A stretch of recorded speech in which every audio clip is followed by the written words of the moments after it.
Bonjour et bienvenue dans Prière Inspirée. Je suis heureux de vous retrouver aujourd'hui dans cette émission. Nous parlons des malédictions et des paroles de malédiction. Comment briser les paroles de malédiction qui sont venues contre vous.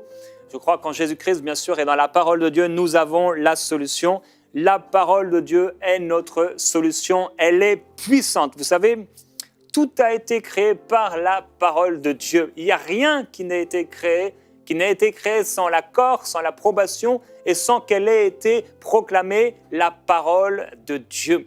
Devant la parole de Dieu, tout est terrassé, tout est mis à nu devant la parole de Dieu. La parole de Dieu, elle est puissante, elle est extraordinaire. On ne peut pas mettre notre foi dans la parole de Dieu et être déçu, sinon c'est qu'on n'avait pas la foi de Dieu. Mais si nous mettons notre foi, la foi qui croit, la foi réelle, non pas seulement l'acceptation intellectuelle, mais la foi du cœur en cette parole agira.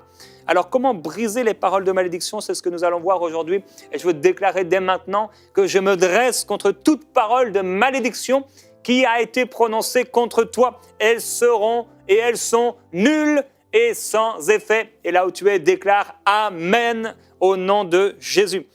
Gloire à Dieu. Hier, nous avons parlé des cauchemars.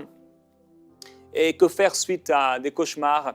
Je n'ai pas eu le temps de vous encourager à passer du temps dans la louange. C'est une chose qu'il faut faire également, ou que vous pouvez faire lorsque vous vous réveillez. Si vous avez été attaqué par ce genre de choses, vous pouvez vous réveiller et mettre simplement une louange que vous aimez particulièrement. Vous pouvez mettre de l'instrumental ou alors simplement, même sans instrumental et sans louange, vous pouvez vous-même commencer à louer le Seigneur. Passez du temps à louer Dieu, à le glorifier. Vous pouvez aller dans l'Apocalypse et lire certains versets, certains passages à propos de la gloire qui se trouve en Jésus-Christ et le Seigneur lui-même et l'autorité qu'il y a dans le nom de Jésus. Vous pouvez ouvrir bien sûr la parole de Dieu et commencer à la méditer.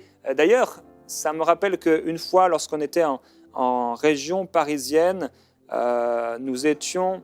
je crois qu'on n'habitait plus en région parisienne, mais nous y étions pour une conférence, c'est ça.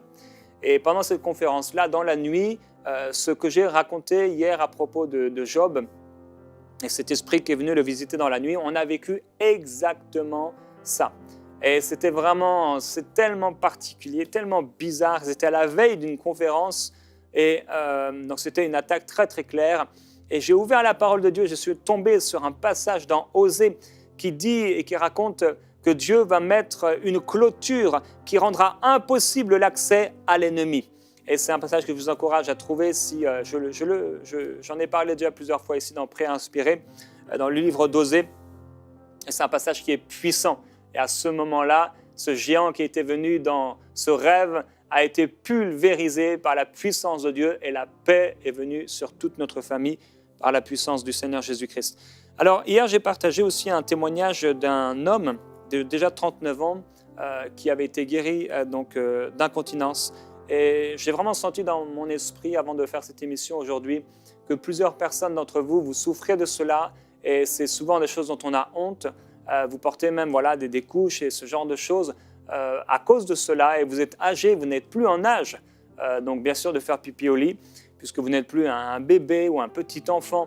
Et le Seigneur maintenant veut vous libérer complètement. Plusieurs, vous avez souffert de cela et vous avez essayé des choses et vous avez été voir des médecins et vous avez essayé des traitements, etc. Mais j'aimerais vous le dire que vous savez quoi, la gloire va être rendue à Dieu parce que je ne vais pas avoir besoin de vous imposer les mains, personne ne va avoir besoin de vous toucher, mais maintenant même, en cet instant, je n'aurai pas besoin de crier, mais au nom de Jésus-Christ, soyez guéris maintenant. Dans le nom du Seigneur Jésus-Christ, j'ordonne à ce problème de vous quitter maintenant même. Vous n'êtes plus incontinent. Au nom de Jésus, vous êtes libérés complètement de cette maladie honteuse. Alléluia. Seigneur Jésus-Christ, merci. Par tes meurtrissures, nous avons été guéris. Et je me réjouis à l'avance de cette guérison miraculeuse que le Seigneur vous a accordée par son nom. Amen. J'ai un autre témoignage aujourd'hui d'une sœur qui s'appelle Sophie. Elle est au Canada et elle dit « J'ai écouté l'émission sur les conséquences du feu dans l'Église, dans Prière Inspirée avec votre invité, le pasteur Stéphane Caddy. J'ai pleuré, j'ai senti qu'il se passait quelque chose. Je me suis mise à trembler, ma mâchoire bougeait toute seule. Elle est en permanence pourtant crispée. Et je ne peux pas vraiment expliquer de façon précise ce qui s'est passé en moi. C'était puissant. Dans ma vie, j'ai vécu plusieurs événements très traumatisants. Inceste, rejet, abus multiples, relations amoureuses abusives, grossesse seule, mariage d'une durée de 10 ans avec un homme alcoolique extrêmement violent, etc. J'ai des problèmes de poumons depuis mes 8 ans qui n'ont pas cessé d'empirer, asthme, bronchite chronique, pneumothorax, et je devais prendre 3 pompes tous les jours. Je ne ressens plus aucune rancune ou colère en pensant aux personnes qui m'ont fait du mal. Je n'ai pas pris mes pompes hier au coucher et ni ce matin, c'est miraculeux. Normalement, si je saute une dose de mes 3 pompes, je n'arrive plus à respirer, et là, je respire super bien. Je te loue, mon Dieu et Jésus-Christ, notre Sauveur, de cette guérison et tout ce que tu as fait dans ma vie. Je t'aime de tout mon cœur, tu es merveilleux, Jésus-Christ. Amen. Gloire à Dieu. On est reconnaissant. Chaque guérison compte. Quel que soit le niveau, c'est extraordinaire. Et je veux déclarer, Sophie, que vraiment vous avez été guérie. Et si depuis ce témoignage que vous nous avez rendu, vous avez été attaqué, oppressé, résistez parce que vous avez été guéri. Gloire à Dieu. Alors, on va entrer dans le sujet, comment briser les paroles de malédiction. Dans Job, au chapitre 2, au verset 7, on est toujours dans les trésors, les secrets du livre de Job. Il est écrit au verset 7, « Alors Satan se retira de la présence de l'Éternel, et il infligea à Job une douloureuse maladie de peau qui s'étendit de la plante des pieds jusqu'au crâne. Job prit un morceau de poterie pour se gratter et resta assis au milieu de la cendre. Sa femme lui dit, « Tu persévères toujours dans ton intégrité, maudis donc Dieu et meurs. » Mais il lui répondit, « Tu parles comme une insensée. » Littéralement, ou dans le texte en fait original, tu parles comme une Nabal. Nabal, qu'est-ce que ça veut dire ce mot Nabal? Ça veut dire sot, ça veut dire imbécile, ça veut dire donc l'opposé d'intelligent, insensé, bouffon, criminel, infâme, fou. C'est ce qu'est une Nabal ou une parole Nabal. Une parole de malédiction. C'est une parole insensée. C'est une parole Nabal. Quand cette femme, sa femme, en fait, sa propre femme, ça c'est terrible, plus c'est proche et plus c'est terrible, commence à le maudire, parce qu'en fait c'est une parole de malédiction. Elle lui dit « maudis Dieu et meurs », c'est une parole de malédiction. Elle l'amène et elle désire qu'il maudisse lui-même Dieu, et elle désire sa mort. C'est une parole de malédiction. Elle dit « maudis donc Dieu et meurs », qu'on en finisse, que ce soit terminé, que les souffrances s'abrègent, que ce soit terminé. C'était une parole de malédiction, c'était une parole Nabal. Il y a un autre exemple dans la parole où on trouve ce mot Nabal, par exemple dans Proverbe, au chapitre 53, Psaume, au chapitre 53, dans le psaume 53, au verset 2, il est écrit « L'insensé dit en son cœur, il n'y a pas de Dieu. » Le mot insensé, c'est le mot Nabal. Alors, quelles sont ces paroles Nabal? Ce sont ces paroles de malédiction. Est-ce que je mettrai ma foi dans une parole Nabal, ou je vais dire plus simplement dans un Nabal? Vais-je mettre ma foi dans un Nabal, dans une parole insensée, puisque ce Nabal dit en son cœur, il n'y a pas de Dieu. Voici ce qu'est une parole de malédiction, c'est une parole Nabal, c'est une parole insensée, c'est une parole folle, c'est une parole qui dit en son cœur, il n'y a pas de Dieu. C'est une parole qui rejette l'existence, et non seulement l'existence parce qu'elle sait que Dieu est Dieu et que Dieu existe, mais c'est une parole qui rejette l'autorité divine, c'est une parole qui rejette l'autorité de Dieu, et nous savons que Satan a voulu s'élever au-dessus du trône de Dieu, mais qu'il a été projeté à terre et qu'il sera en enfer comme n'importe quel homme, sans puissance et sans force. Une parole Nabal, c'est une parole de malédiction, c'est une parole insensée. Allons-nous mettre, frères et sœurs, notre foi dans une parole de malédiction, dans une parole Nabal. Il y a encore un autre exemple dans Ésaïe au chapitre 32, de ce genre de parole. Car Nabal, car l'insensé, profère des folies, et son cœur s'adonne au mal pour commettre l'impiété et dire des faussetés contre l'Éternel. Alors, qu'est-ce que fait une parole Nabal? Qu'est-ce que fait une parole de malédiction?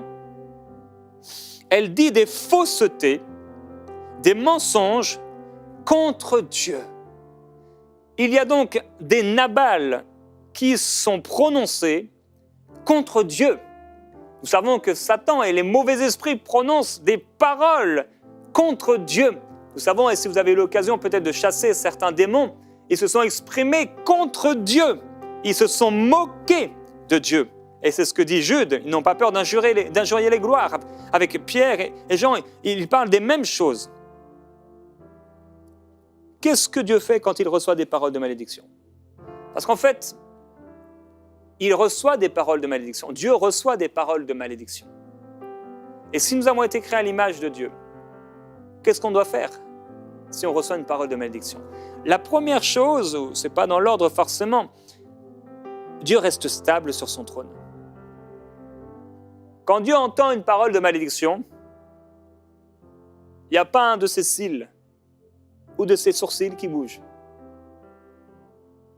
Il n'est pas effrayé, il n'est pas paniqué, il reste stable, tranquille. S'il y a une parole de malédiction, une parole Nabal qui est venue contre toi, reste tranquille. Ce sera difficile de rester tranquille si tu n'as pas de communion, si tu n'as pas développé ta communion, ta relation avec Dieu. Tu as besoin de développer cette relation avec Dieu, tu as besoin de passer du temps avec le Seigneur. Qu'est-ce que Dieu fait également? Deuxièmement, il rit. Quand Dieu entend des paroles de malédiction, il fait un choix bizarre, il rit. Dans Psaume au chapitre 2, verset 4, il est écrit « Celui qui siège dans les cieux rit, le Seigneur se moque d'eux. » Il y a quelqu'un qui doit commencer à rire maintenant à cause des paroles de malédiction qui ont été prononcées contre lui. Dans Psaume au chapitre 37, verset 13, « Le Seigneur se rit du méchant, car il voit que son jour arrive. » Commence à rire maintenant de ces paroles de malédiction qui ont été prononcées contre toi. On t'a dit que tu ne serais jamais enceinte, que tu n'aurais jamais d'enfant. Commence à rire contre tes ennemis, car le Seigneur est avec toi. Il y a des paroles de malédiction, des faussetés qui ont été prononcées contre l'Éternel. Et qu'est-ce que Dieu fait? Il rit. Il y a des faussetés qui ont été prononcées contre toi. Qu'est-ce que tu dois faire? Tu es comme Dieu. Commence à rire. Cela n'arrivera pas. Tu as voulu te moquer de moi. Tu as voulu te tromper. Mais je ne me suis pas fait avoir. Commence à rire maintenant à cause de tes paroles qui t'ont été données et à cause de la grâce de Dieu, de la puissance de Dieu qui vient écraser ces paroles de malédiction dans ta vie, qui vient les rendre nulles et sans effet. Et qu'est-ce que Dieu fait? Il s'avance comme un héros. J'aime ce passage d'Ésaïe chapitre 42 où nous voyons Dieu comme un homme de guerre. Il est écrit « L'Éternel sort comme un héros. Il excite son zèle comme un homme de guerre. Il lance la clameur, il jette des cris. Il triomphe de ses ennemis. » Et il dit « J'ai longtemps gardé le silence. Je me contiens. Je me tais. Je gémis comme une femme en travail. Je suis haletant et je souffle tout à la fois. Mais maintenant, oui, maintenant, je dévasterai montagnes et collines. J'en dessécherai toute la verdure. Je changerai les fleuves en îles et je dessécherai les étangs. Je ferai marcher les aveugles sur un chemin qu'ils ne connaissaient pas. Je les conduirai par des sentiers qu'ils ignoraient. Je changerai devant eux les ténèbres en lumière et les endroits tortueux en terrain plat. C'est bien cela que je ferai et je ne les abandonnerai pas. Ils reculeront, ils seront confondus de honte, ceux qui se fient au statut, ceux qui disent au métal fondu, vous êtes nos dieux. Oh, gloire à Jésus-Christ. Il dit au chapitre suivant, ainsi parle maintenant l'Éternel qui t'a créé, ô Jacob. Celui qui t'a formé, ô Israël, sois sans crainte, car je t'ai racheté, je t'ai appelé par ton nom. Tu es à moi. Frères et sœurs, comment briser les paroles de malédiction? Reste stable. Comment briser les paroles de malédiction? Commence à rire. N'attache pas ta foi à cette parole. N'attache pas ta foi à cette parole et avance-toi comme un héros, comme Jésus-Christ qui est là dans l'Apocalypse. Et on le voit. Et qu'est-ce que fait Jésus-Christ? qu'est-ce qui nous est dit de lui? Il est écrit au chapitre 6 du verset 2. « Je regardais et voici un cheval blanc. Celui qui le montait tenait un arc. » Vous savez, le cheval sur lequel tu te trouves, ce n'est pas un cheval qui est cramoisi, ce n'est pas un cheval qui est ténébreux. Il est blanc. Je regardais, voici un cheval blanc, blanc comme la neige, pas blanc comme ma peau, blanc comme la neige. Je regardais, voici un cheval blanc. Celui qui le montait tenait un arc. Une couronne lui fut donnée. Il partit en vainqueur et pour vaincre. Quand il ouvrit le second sceau, j'entendis le second être vivant dire « Viens ». Et là, il voit un cheval rouge feu. Mais ici, au verset 2, il partit en vainqueur et pour vaincre. Ça doit être ta mentalité. Ça doit être l'atmosphère dans laquelle tu vis. En vainqueur et pour vaincre. Alors, Job a dû combattre avec la parole de sa femme. Maudit Dieu et meurt. L'épreuve, la tentation, a duré longtemps. Et au début, il a résisté très clairement. Il a dit non. On ne recevrait pas que du bien de Dieu et on ne recevrait pas de mal. Bien sûr, ce n'était pas Dieu qui envoyait le mal. Mais il n'a pas péché dans le sens où il n'a pas maudit Dieu et il n'a pas dit du mal de Dieu. Son cœur ne s'est pas emporté contre Dieu. À la fin, Dieu lui a montré qu'il s'était trompé ici et là. Mais son cœur était resté pur envers le Seigneur en refusant de le maudire. Mais donc, après avoir pris cette décision, non, je ne veux pas maudire Dieu. Il y avait cette parole de malédiction qui avait l'air de tourner autour de lui. Vous savez, il marchait, et pendant qu'il marchait, la parole était en train de le poursuivre. Il marchait, et la parole était en train de le poursuivre. Il y a plusieurs personnes d'entre vous, vous êtes en train de marcher dans la vie, et il y a des paroles qui résonnent. Il y a une parole qui résonne.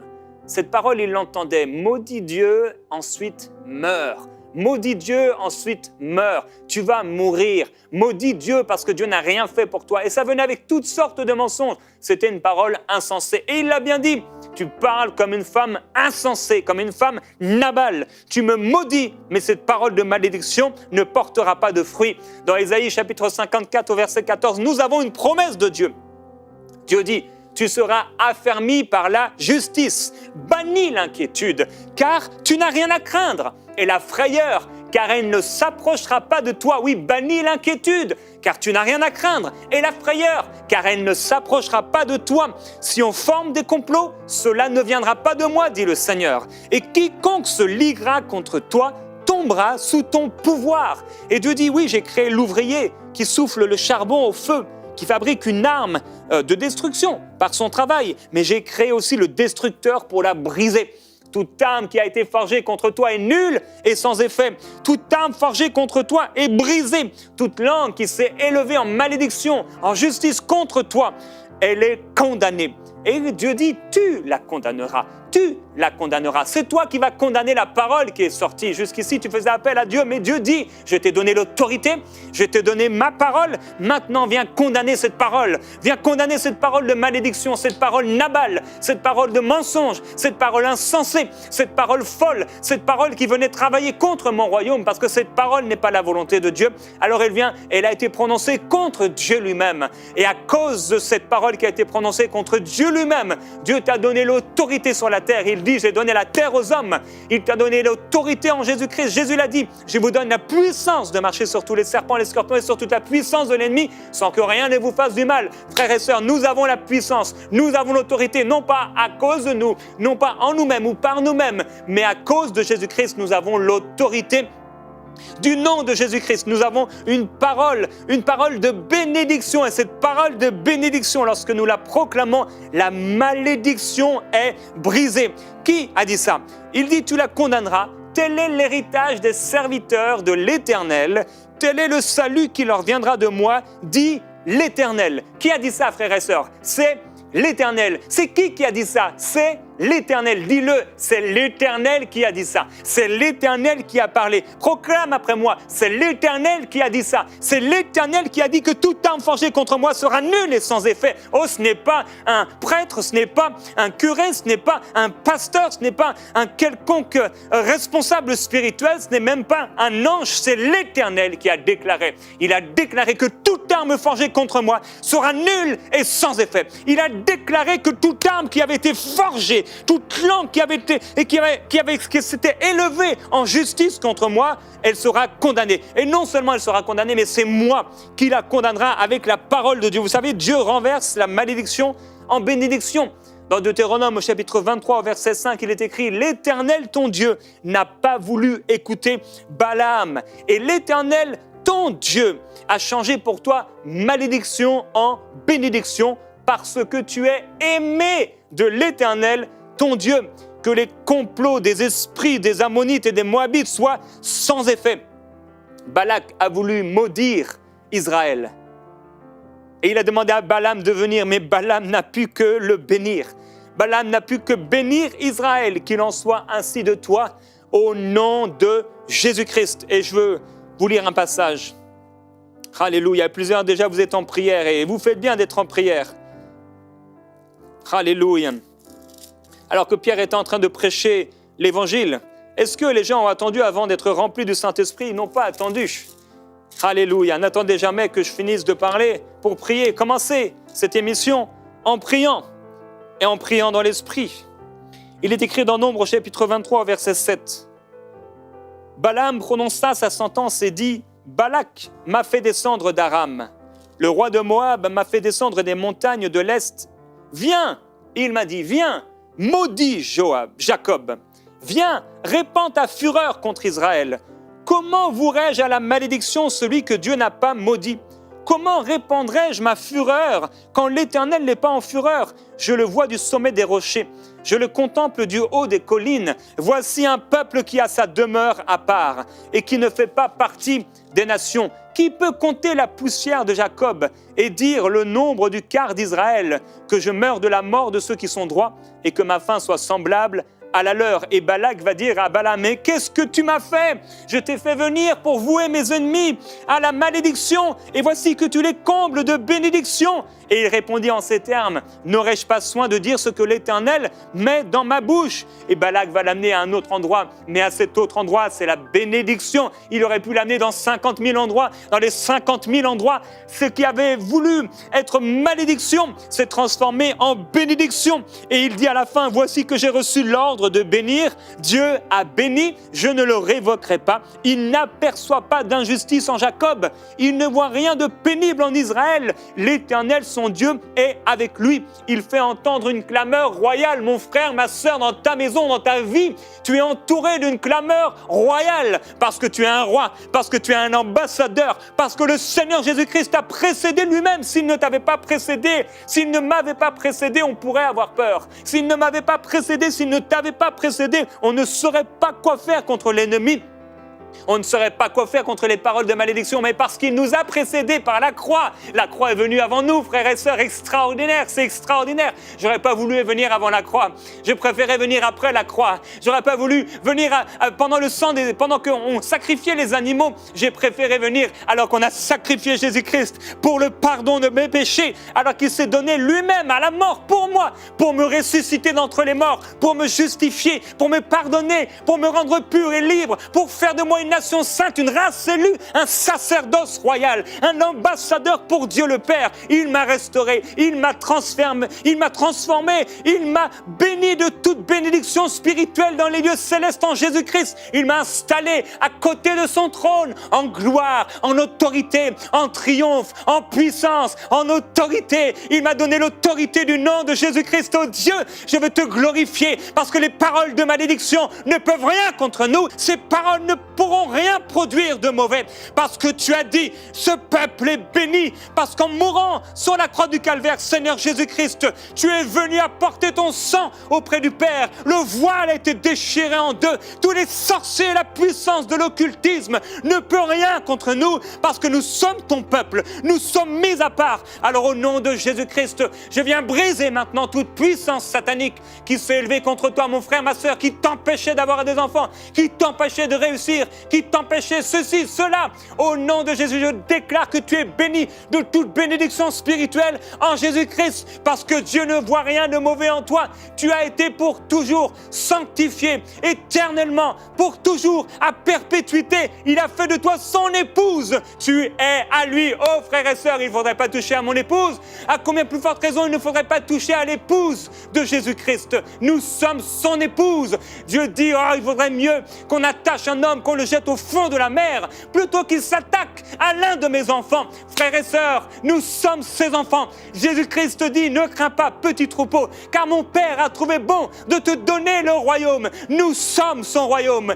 Nous sommes son troupeau, le troupeau de son pâturage. Nous sommes mis à part. Nous sommes bénis de toute bénédiction spirituelle dans les lieux célestes en Jésus-Christ, là où nous habitons, là où nous résidons avec le Seigneur Jésus-Christ, là où il n'y a plus ni pleurs, ni cris, ni souffrance, ni malheur, car les premières choses ont disparu. Alléluia, l'ennemi de nos âmes, la parole qui se levait contre nous, elle a été réduite à rien, elle a été réduite au silence dans le nom du Seigneur. Balak, l'esprit de Balak, l'esprit des Ammonites, l'esprit des Moabites qui avait dit, maudissez ce peuple, elle est brisée dans le nom du Seigneur Jésus-Christ. Je vis dans la bénédiction. J'ai été béni. Dieu m'a dit, tu es béni. Dieu m'a dit, béni soit celui qui vient au nom du Seigneur. Je suis là installé, venu à cause du Seigneur. Je suis là pour accomplir la volonté de Dieu et non pas ma volonté. Seigneur, merci parce que tu m'as béni de toute bénédiction spirituelle en Jésus-Christ. Tu n'as rien laissé qui soit mis de côté. Tu n'as rien laissé. Seigneur, merci. Je te glorifie. Oui, l'occultisme ne peut rien contre Jacob, ni la divination contre Israël. Tu me donnes la vigueur du buffle, qu'on s'attaque à moi, à un peuple qui se lève comme une lionne, qu'on s'attaque à moi et je me dresse comme un lion. Alléluia, je ne me couche pas jusqu'à ce que j'ai dévoré la proie et qu'il ait bu le sang des blessés. Et Balak va dire, oh, si tu ne le voues pas la malédiction, au moins s'il te plaît, ne le comble pas de bénédiction. Mais il va dire, ne t'ai-je pas parlé ainsi? Je ferai tout ce que l'Éternel me dira de faire. Oh, non seulement la malédiction, mon frère, ma sœur, va s'écarter de ta maison, va s'écarter de tes enfants, va s'écarter de tes finances, va s'écarter de tes relations. Non seulement la malédiction va s'écarter, mais maintenant la bénédiction va te combler. De toute part, tu es comblé. De toute part, tu es complet. Tu es comblé dans ton esprit, là où Dieu habite. Tu es comblé dans tes pensées de bénédiction. Ton corps est comblé. Alors, au nom de Jésus, je me dresse maintenant contre toute attaque satanique, contre toute maladie. Tu es brisé au nom de Jésus-Christ. Brisé, lié au nom de Jésus-Christ. Tous les cauchemars disparaissent. Toutes les attaques nocturnes disparaissent. Tu peux appeler ça sirène des eaux. Tout ce que tu veux, c'est brisé. Ne lui donne même pas un nom. C'est brisé. Alléluia, parce que le Seigneur est avec toi. Il te dit, ne crains pas, car je t'ai donné le royaume. Oh frères et sœurs, le royaume de Dieu, ça nous suffit. Au commencement, Dieu. Si Dieu était là au commencement, tout va bien. Je vous bénis dans le nom de Jésus-Christ. Et comment pourrais-je bénir si Dieu n'a pas déjà béni? Il vous a déjà béni. C'est pourquoi je veux déclarer, oui, vous êtes bénis en Jésus-Christ.